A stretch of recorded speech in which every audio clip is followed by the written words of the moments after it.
I still can't believe that they took the original paintings that they loved at Hasbro and they framed original artwork and put them on the Hasbro walls in the hallways. They cared. And yet they still went back and repainted over the original artwork for Python Patrol and Night Force and just it's insane. And they should have learned from Takara. Takara wouldn't even send their original Diaclone artwork to Hasbro because they just knew like, nah man, they're gonna do something to that. And they kept it all and sent high powered photos of their artwork to Hasbro to work on the original G1 Transformer series. And they should have learned from that. And it just makes me sad to think like so many original pieces of artwork were, decimated. They could have taken a photo themselves at Hasbro and made that the base and then painted over it. But it's just insane. It really is. So we have in our fun-loving episode here on the wonderful giant tub collection. I don't have toys I collect. I collect tubs, it looks like. Isn't that crazy? That's crazy. So we're definitely going to hit that Joe tub for a Joe episode right down there. Oh my God, it's movie magic. Yeah, I had to get to the tub. And I was like, whoops, I didn't uncover that tub. Ooh, it has been buried for a while. Look at the top of it. It's bent out of shape. So if you're new to the channel, the whole game here is I have not been through these tubs for years. I really have no idea what's in this tub until I pop this top. Pop that top. Ooh, not bad. Okay. What I tell people is you have a path in life. We all have this path, and it's either Transformers or G.I. Joe. Now, you can love both of them, but you're going to love one more than the other. Now, I'm a Transformer person, but I still like my Joe stuff. I watched G.I. Joe as a kid. I was a little bit later. I got like the 87, 88, 89 characters, but I still like this stuff. And here we are with a great assortment of the heyday of collecting. But, the question really comes, do I really have a passion for this stuff or, the vintage? How much stuff do you really need? How many more scaled figures? Like when they're done with the Hasbro 6-inch classifier, are they going to move to like 8-inch? And then like how many more? Oh no, HasLab has an 8-inch scale Rattler. So it'd be crazy. I remember these when they came out. Oh, it's Loyal Subjects. Not a big fan now since they just reissue so much. Look at that. The G.I. Joe Retaliation figures. Must have got all these on discount. Lots of reused accessories, which is just fine. The Dark Ninja. I wouldn't doubt that a number of the Alley Viper, which we have there, and a couple of the villain characters, but in general, these are probably going to be a little more uncommon. Granted, not many people are looking for these figures, but this movie did not do as well as they hoped. And some of these might be more tougher to find in general. They could be like $20, $30 figures, which is not bad. But yeah, I mean, they're still really cool. I like the colors. I like the posability. I mean, it's just the balance for me right now is the care levels. Like it's been this tub for this long and I didn't even remember about the Dark Ninja. So do I really care is the question. So I'm going to have to let a lot of this stuff go, even though I do really, really like these. Like the more I'm staring at it, I'm really feeling it, to be honest with you. So we're going to put this one away for the moment. There we go. Now the Alley Viper I had as a kid, he is super sweet. So we're totally going to keep this one because it's a great design.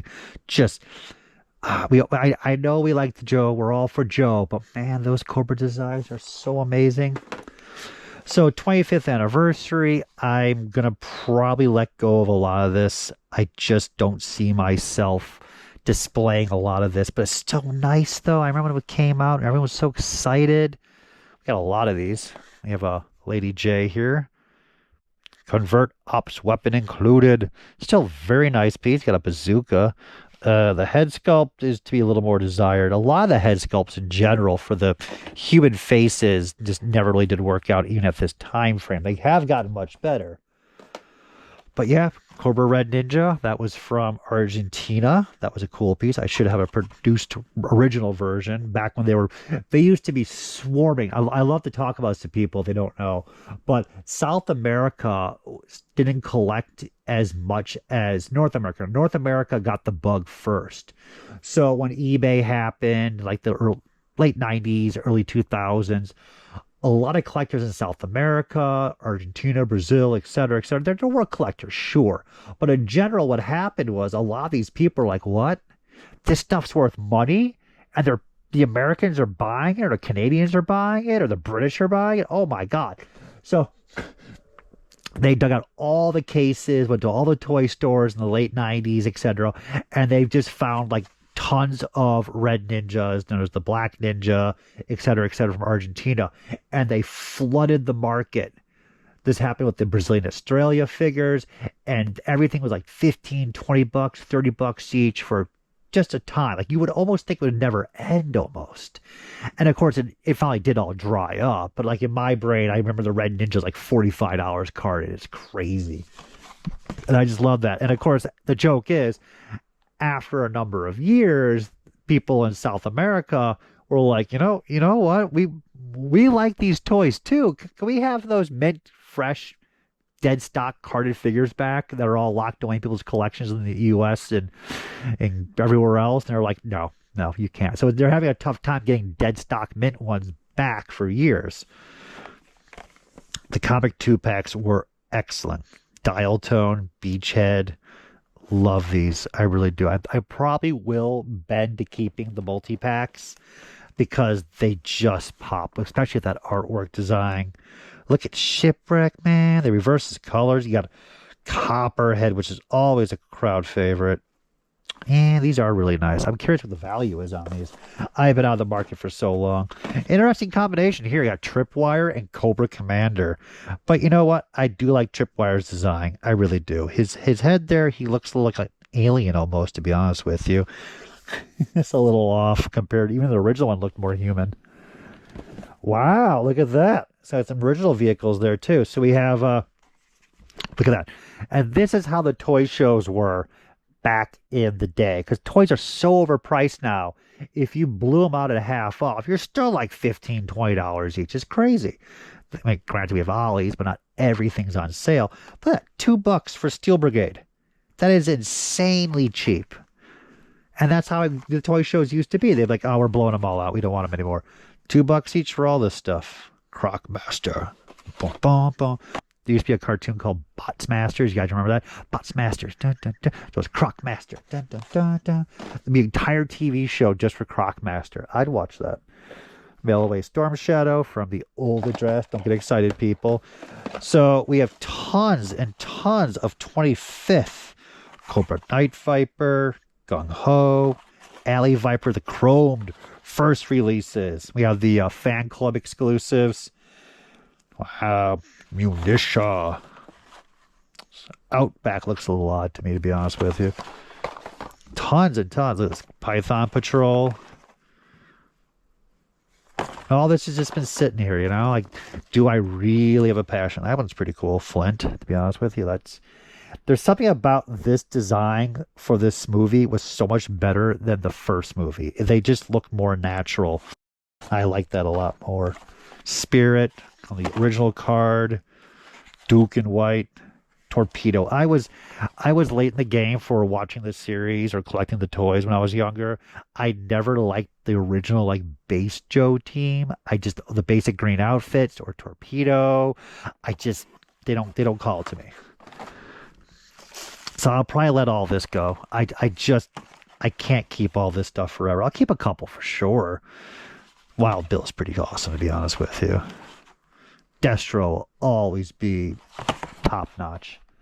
So we have here, these vehicles are probably going to get uncommon, to be honest with you. Most people didn't buy these things. Treadmill Ripper Tank is pretty basic, but pretty damn cool, to be honest with you.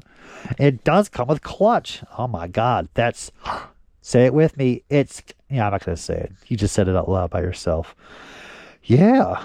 That's pretty cool. Might keep, if it's cheap, I was gonna keep that. You know, there's no reason to sell that. Now these multi-packs, I was buying up some of those movie multi-packs and they shot up in value quite a lot. Says the Tactical Ninja Team working rappel line. Ooh, complicated. Agent Mouse, that's kind of cool. Airborne and Snake Eyes. I mean, I didn't need another Snake Eyes, but he does have some cool gold gear with some baby blue. Yeah, yeah. So that's kind of interesting. It's not calling me. Mouse is pretty cool. I had some original stuff here. So this is the final series almost of G.I. Joe. And for the longest time at toy shows in like the mid 2000s, a little bit later, you could find he was always rare. We always knew that. But most of the carded Ninja Force, Battle Core, everything was 15 bucks each carded. Nobody cared. Like you could probably find him for 30 bucks. And that's probably what I did. So his tape popped and he looks unused. The box is really heavy. Huh? Everything's there. Is he in there? That's a good question. Oh, he's in there. Thank God. Got a little worried there. And he has the axe. Dun, dun, dun. I think I remember reading somewhere that the axe was not always included. I don't remember. It's been a while. But that is nice to have. Even though sealed would be nice, I'm still happy. Like I bought some of this stuff in the past for great prices. Then we have a Cobra Imp. That's got some good weight to it. I didn't expect that. This is dead stock sealed. Look at that from Child World. I bought this from a big collector who bought a lot of stuff in Child World back in the day, and I helped him organize his collection, and he would let me buy stuff. And it was like, you know, he probably like 20 of these and 20 of this vehicle, 20 of that vehicle. And, you know, these are like 40 bucks each back then. But I was smart enough to at least keep something. It's not sealed flawless, but I'm still pretty happy with that vehicle. It was a nice, fun vehicle. My brother got this, and I thought that was a sweet toy. There should be more like Transformer crossovers of these Cobra vehicles, to be honest with you. That would be sweet. But that's about it, guys. And we have, look at this, the bottom, old Toys R Us bags. Here's the Star Wars Toys R Us bag. And good old times. Good old time. My Toys R Us still stands. It's empty, of course. But they have a sign still in front. The entrance and the exit signs are still lit up to this day. I'm so tempted at taking them. So that being said, it was fun to go through that. It's nice to know I have some vintage stuff and some stuff for sale, to be honest with you. But yeah, good memory lane there. But yeah, we're going to get some more Joe stuff cracking, and I'll see you guys later.